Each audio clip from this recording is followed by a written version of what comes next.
तर नसरापूर अत्याचार आणि हत्या प्रकरणामुळे समाजामध्ये संतापाची लाट उसळली आहे। सरकारने हा खटला फास्ट ट्रॅक कोर्टामध्ये चालवला जाईल असं लगेच जाहीरही केलंय।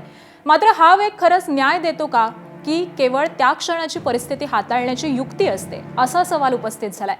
राज्यामध्ये 38 फास्ट ट्रॅक कोर्ट आहेत। त्याशिवाय राज्यामध्ये स्वतंत्रपणे 27 पॉक्सो फास्ट ट्रॅक कोर्टही स्थापन केलेली आहेत।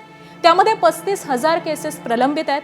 कोपर्डी, हिंगणघाट, जळीतकांड, संतोष देशमुख यांची अमानुष हत्या अशा प्रकरणांचा तपास फास्ट ट्रॅक कोर्टामध्ये गेला खरा, पण अजूनही न्यायाची प्रतीक्षाच आहे। तपासामध्ये विलंब, आरोपपत्र उशिरा सादर करणं, कमकुवत पुरावे, साक्षीदारांना धमक्या, साक्षीदारांनी जबाब बदलणं, त्याची कोर्टामध्ये अनुपस्थिती, न्यायाधीश सरकारी वकिलांची कमतरता, फॉरेन्सिक रिपोर्ट उशिरा येणं, हायकोर्ट सुप्रीम कोर्टात घेतलेली धाव, अंतिम निर्णय येण्यास लागणारा मोठा कालावधी, यामुळे फास्ट ट्रॅक कोर्ट असून देखील निकाल लागण्यास उशीर होतोय।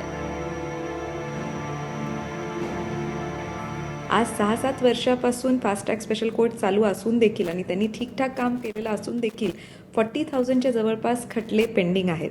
मग त्याच्यासाठी आपल्याला फंडिंग वाढवणं गरजेचं आहे।